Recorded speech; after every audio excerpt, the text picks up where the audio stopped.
This PowerPoint is intended as an educational guide for those receiving Syrian refugee students within VSB schools. We would like to acknowledge the Burnaby and West Vancouver school districts for their thoughtful contributions to this presentation.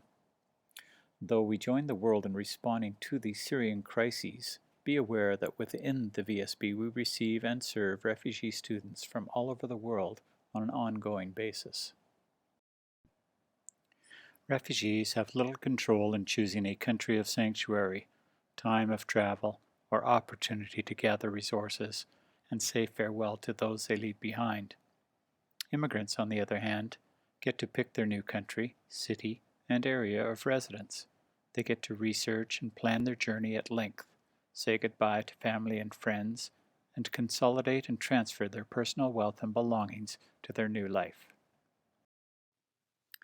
More than 10 million Syrians, or 45% of the country's population, are currently displaced. Of that, 6.5 million are on the move, seeking safe havens within Syria itself. Another 3.5 million have sought refuge throughout Europe and within the Americas. Canada is a leader among nations, having welcomed 25,000 Syrian refugees with a promise to support more. Syria is approximately 1/5 the size of British Columbia. It has a very diverse geography. Along the Mediterranean coast, summer temperatures are in the 20 degrees Celsius range, but can go down to -3 in the winter. However, in the desert, temperatures can climb into the high 40s. In addition, desert communities may experience severe, potentially lethal sandstorms, which halt all activity in times of both peace and war. These photos try to capture the diversity of Syrian geography and culture. We have the beauty of unspoiled mountains and steppe in the west. We have the stark serenity of the desert in the east. Both the beauty of the Mediterranean Sea and 4,000-year-old city of Aleppo have been disturbed by the ongoing conflict of war in Syria. The majority of Syrians are Arabs and are practicing Muslims. There are minorities of Arab Christians and Arab Jews within Syria. Kurds, Assyrians, and Armenians are ethnic minorities living within Syria's borders. They speak their own language, but don't necessarily identify themselves as Arabs, as their native tongue is not Arabic. Conventional social roles and rituals are often separate for men and women in Syria. These roles are well defined within both the family and the community. In Syria, a hand raised to the head or heart, along with a small bow, is a regular gesture of greeting. At the top left, you will see the Great Mosque of Aleppo. This mosque was destroyed in 2013. The Great Mosque of Aleppo is an example of a Sunni temple. The Zainab Mosque in Damascus is an example of a Shia temple. Greek Orthodox and Syriac Christian churches are examples of those that serve approximately 2.3 million Arab Christians throughout Syria. The Crac de Chevalier is a preserved Crusader castle located in Holmes Gap. It is over 900 years old and represents the Crusades, or religious wars between the Christian and Muslim kingdoms that lasted over 200 years. Syria was under French control for 27 years, from 1918 to 1945. In 1946, Syria achieved independence from France. Ba'ath established a secular, socialist Arab republic within Syria in 1963. 7 years later, in 1970, the Assad family took control of Syria.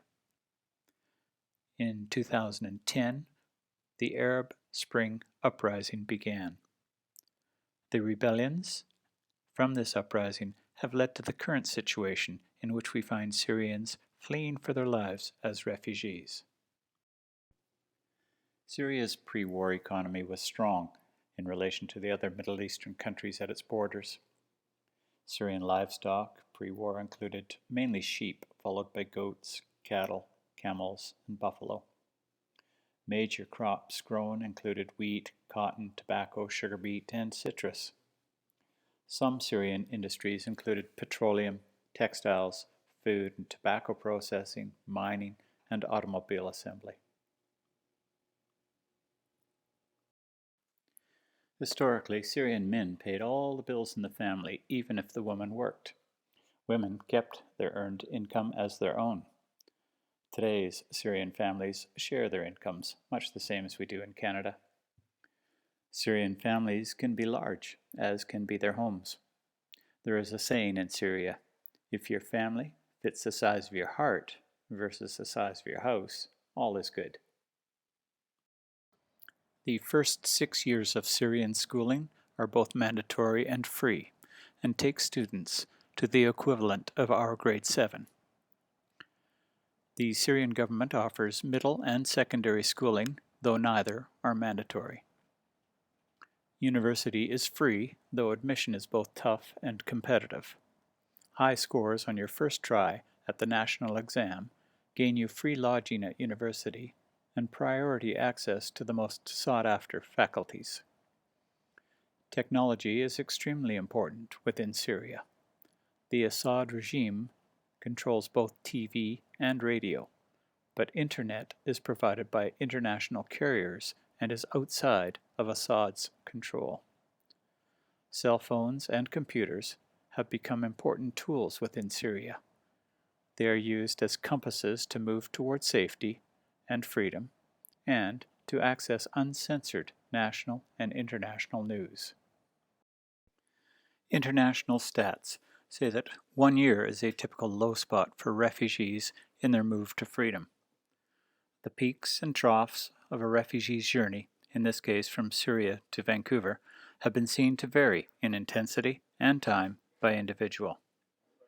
A refugee's wish to get on with life is a huge motivating factor, and when it is stalled, life can get hard.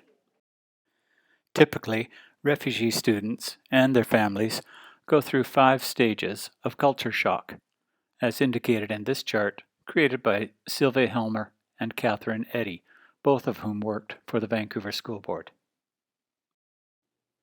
Vancouver's Syrian refugees may be assigned to any VSB school. It is dependent upon housing availability. Seen here is Cecilia Tagel, a Swiss worker helping a refugee family. These motherhood and apple pie sentiments are instrumental in creating an educational setting that promotes both safety and success for all learners.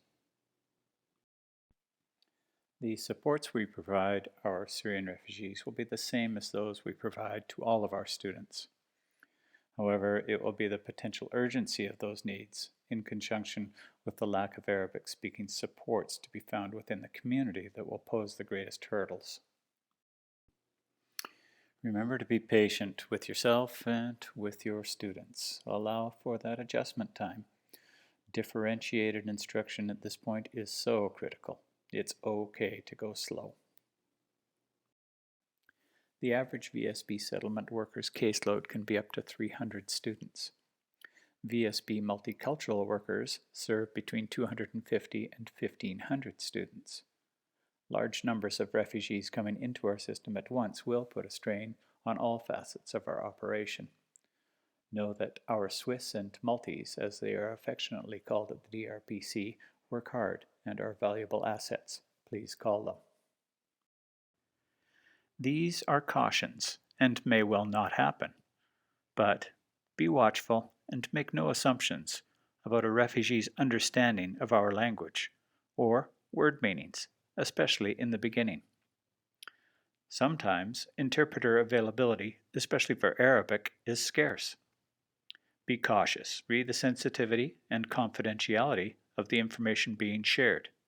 Be cautious, too, with the individual refugee's comfort level when using volunteer interpreters.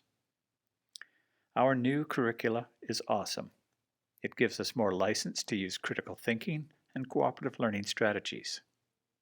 These strategies may be hard for new Syrian students to employ, being more used to big jug, little mug learning experiences. Umbrellas should not conjure up scary recollections.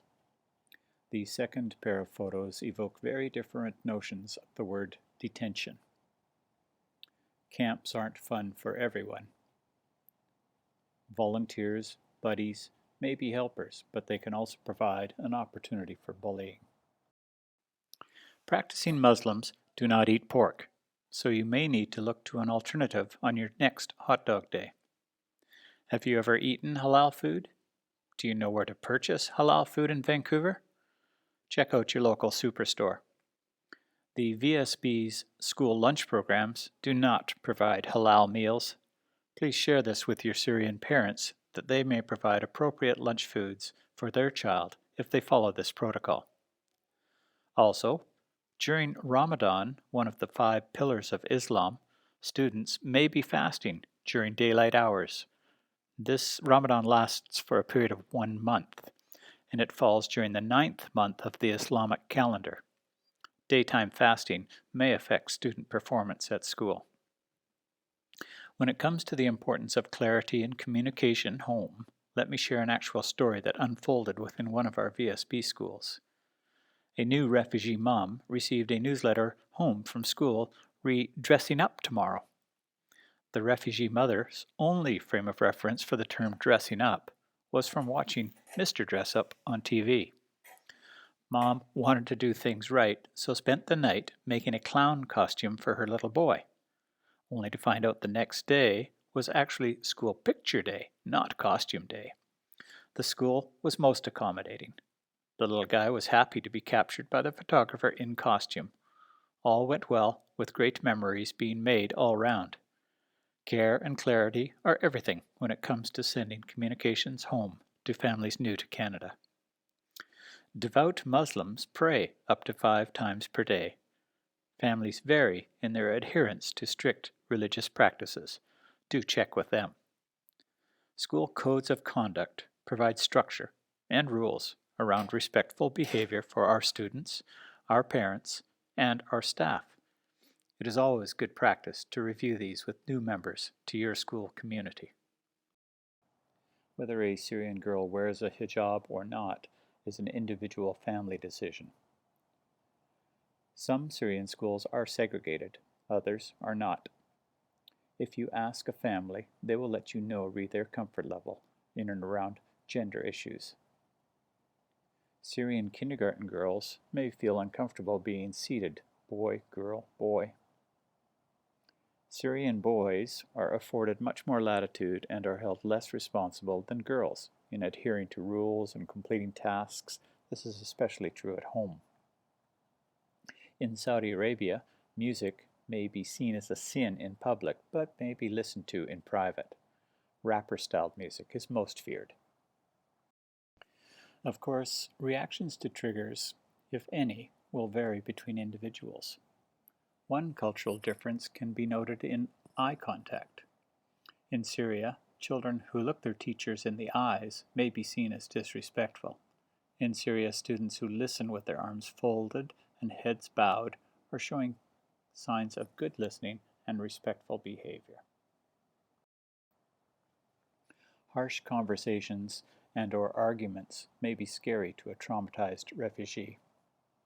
Fireworks, as well as code red, code yellow, fire, and/or earthquake drills may create anxiety.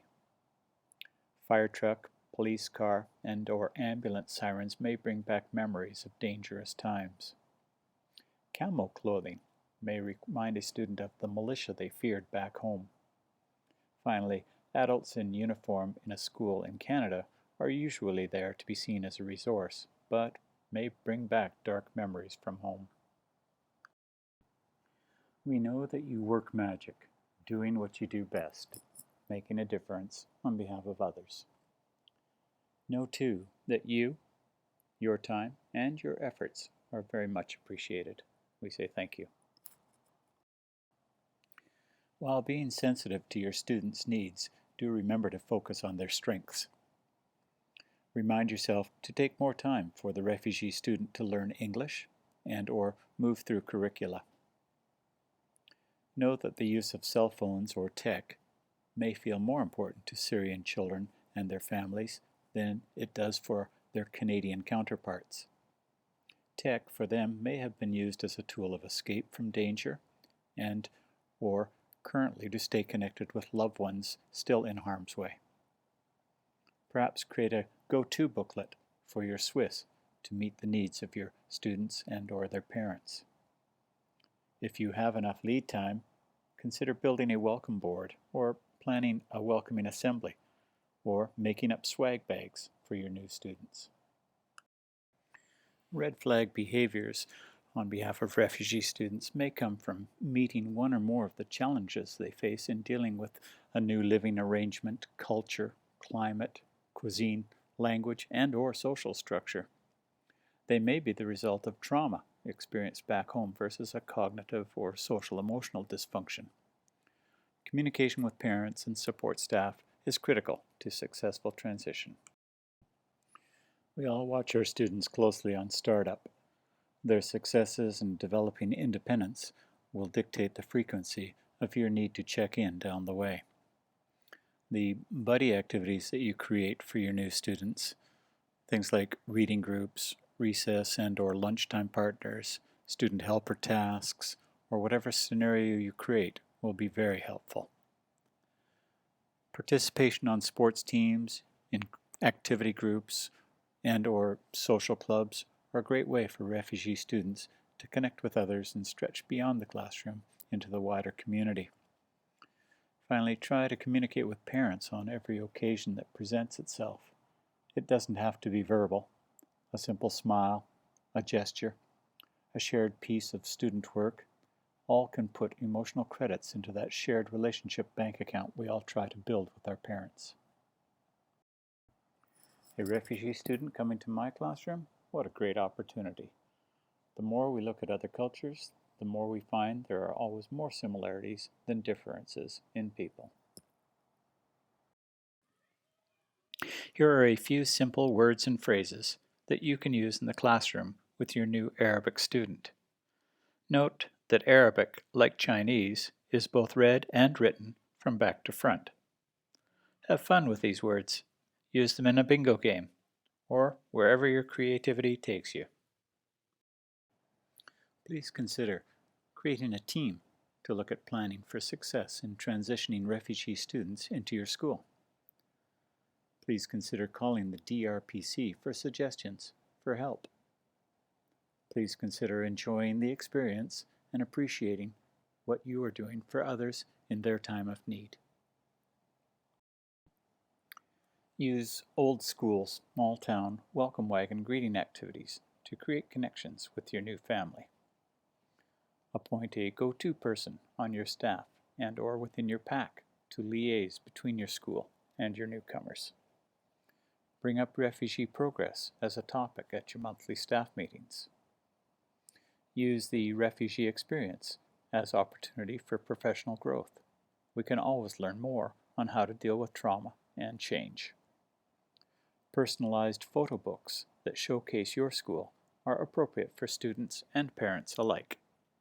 Swag bags containing items like pens, pencils, school agendas, treats, or other bling you may have on hand always make the recipient feel appreciated and welcomed. Once more, give yourself and your new students time to acclimatize. And don't forget to celebrate. Know that you make a difference for others each and every day. And for that, the VSB says thank you.